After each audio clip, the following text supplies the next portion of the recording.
कोणत्याही धर्माच्या धार्मिक भावना दुखावल्या जाणार नाही याची दक्षता घ्यावी. पोलीस निरीक्षक महेश पाटील. आगामी गणेशोत्सवाच्या अनुषंगाने रस्त्यावर स्टेज टाकताना सार्वजनिक मालमत्तेचे कमीत कमी नुकसान कसे होईल याची काळजी घ्यावी. शाळा कॉलेज सुरू असताना मुलांना त्रास होऊ नये म्हणून स्पीकर सकाळी आणि संध्याकाळी लावावे.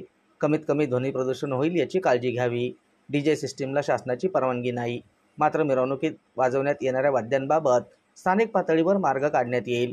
गणेशोत्सवाच्या निमित्ताने होणारे सार्वजनिक कार्यक्रमांमध्ये गायन, वादन, नृत्य, नाटक, लोककला, हस्तकला, आधुनिक तंत्रज्ञानावर आधारित कार्यक्रम असे सामाजिक कार्यक्रम असावेत, ज्यातून समाज प्रबोधन होईल. स्वागत किंवा शुभेच्छा कमानी खालडा चौक ते शासकीय रुग्णालयापर्यंत स्वागत कमानी लावू नये. डिजिटल फ्लेक्स बोर्ड लावताना कोणत्याही सामाजिक किंवा धार्मिक भावना दुखावल्या जाणार नाही याची काळजी घेतानाच रहदारीला अडथळा होणार नाही याची दक्षता घ्यावी. याचबरोबर शासनाने घालून दिलेले सर्व नियम आणि अटींचे पालन करावे असे आवाहन पोलीस निरीक्षक महेश पाटील यांनी केले. आज जामखेड तालुक्यातील सर्व गणपती मंडळ, सामाजिक कार्यकर्ते, वेगवेगळ्या धार्मिक सामाजिक संघटना, सर्व पक्षाचे तालुका अध्यक्ष यांची आदरणीय कार्यकारी दंडाधिकारी तहसीलदार साहेब जामखेड यांच्या अध्यक्षतेखाली मीटिंग झाली. यामध्ये आपण सर्वांना मंडप टाकण्याबाबत, या ठिकाणी विद्युत पुरवठा कायदेशीर जोडणी घेण्याबाबत, त्याचप्रमाणे ध्वनी मर्यादेबाबत वेगवेगळ्या सूचना दिलेल्या आहेत. त्याचप्रमाणे या निमित्ताने जे सामाजिक उपक्रम आपण आयोजित करणार आहात त्यामध्ये समाजाभिमुख उपक्रम आयोजित करावे, ज्यातून समाजाला चांगला संदेश जाईल. अशा प्रकारचे गायन, वाद्य, नृत्य, त्याचप्रमाणे लोककला, हस्तकला, त्याचप्रमाणे महिला सक्षमीकरण, पर्यावरणपूरक गणपती अशा वेगवेगळ्या विषयांवरती त्यांना सूचना दिलेल्या आहेत.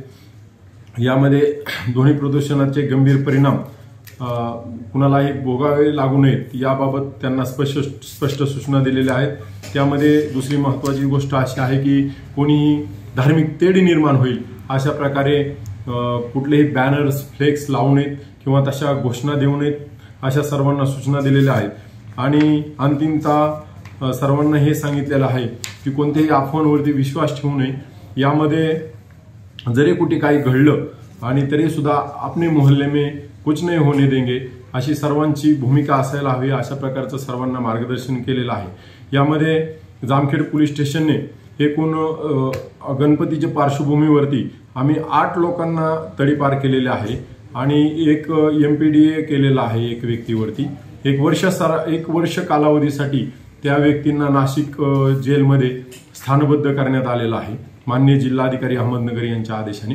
आणि अशाच प्रकारच्या आमच्या 12 ते 13 इसमांवरती तडीपारच्या आणि त्यामध्ये काही MPDAचे प्रपोजल आमचे तयार आहेत. आगामी काळात आम्ही गणपती आणि विधानसभेच्या अनुषंगाने जास्तीत जास्त प्रिव्हेंटिव्ह ऍक्शन करून समाज शांत कसा राहील, समाजात कायदा व सुव्यवस्था अबाधित कशी राहील यासाठी प्रयत्न करीत आहोत. जय हिंद. आगामी गणेशोत्सव 2024च्या अनुषंगाने आज 3 सप्टेंबर रोजी जामखेड तहसील कार्यालयात तहसीलदार गणेश माळी यांच्या अध्यक्षतेखाली शांतता कमिटीची बैठक पार पडली. या बैठकीत ज्येष्ठ नेते प्राध्यापक मधुकर राळेबात, पोलीस निरीक्षक महेश पाटील, मनसे तालुकाध्यक्ष प्रदीप टापरे, शिवसेना तालुका प्रमुख प्राध्यापक कैलास माने, आम आदमी पार्टीचे तालुकाध्यक्ष संतोष नवलखा, शिवप्रतिष्ठान हिंदुस्थान संघटनेचे तालुकाध्यक्ष पांडुरंग भोसले, शेतकरी संघटनेचे तालुकाध्यक्ष मंगेश आसबे, नगरसेवक अमित जाधव, आपचे शहराध्यक्ष अजय भोसले, अभय राळेबात, वसीम सय्यद आदी मान्यवर यावेळी उपस्थित होते. यावेळी तहसीलदार गणेश माळी आणि प्राध्यापक मधुकर राळेबात यांनी आपल्या प्रतिक्रिया दिल्या. आज जामखेड तालुक्यामध्ये गणेशोत्सव 2024 यानिमित्त आज शांतता कमिटीची बैठक जामखेड शहरातील गणेशोत्सव मंडळ तसेच पोलीस स्टेशन जामखेड या अंतर्गतचे ग्रामीण भागातील गणेशोत्सव मंडळांची या ठिकाणी बैठक पार झाली. यामध्ये गणेशोत्सव कशा पद्धतीने साजरा करायचा, काय आपण सूचना फॉलो करायच्या याबाबत सर्व गणेशोत्सव मंडळांना सूचना दिलेल्या आहेत. तसेच गणेशोत्सव मंडळांच्या तसेच पदाधिकारी यांच्या काही सूचना असतील तर त्या पण या ठिकाणी ऐकून घेतलेल्या आहेत. त्या सूचनांचं पण MSCB असेल, नगर परिषद असेल किंवा संबंधित ग्रामपंचायत असेल यांना त्याकरिता पाठपुरावा करण्यासाठी आम्ही आदेशित करत आहोत. या ठिकाणी मी प्रशासनातर्फे सर्व गणेशोत्सव मंडळांना असं आवाहन करतो की आपण पर्यावरणपूरक मूर्तींचा वापर करावा. गणेशोत्सव आपल्या मंडळामध्ये जे काही वेगवेगळे देखावे आरास असतील, या एक समाजामध्ये चांगला संदेश त्यातून गेला पाहिजे अशा पद्धतीने करावा.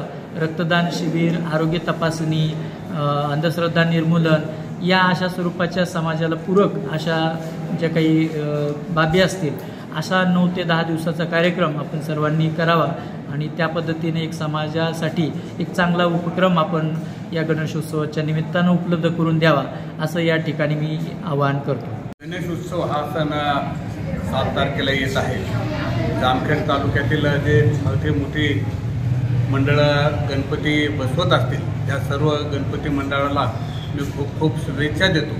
शासनाच्या नियमाचं पालन करून आपण आपल्या मंडळाची स्थापना करावी आणि नियमानुसार जो मिरवणूक आहे ते वाजंत्री असतील, DJ असतील किंवा इतर साहित्य असेल हे नियमानुसार वाजवावं, जेणेकरून समाजाला, जनतेला किंवा लोकांना त्याचा त्रास होणार नाही.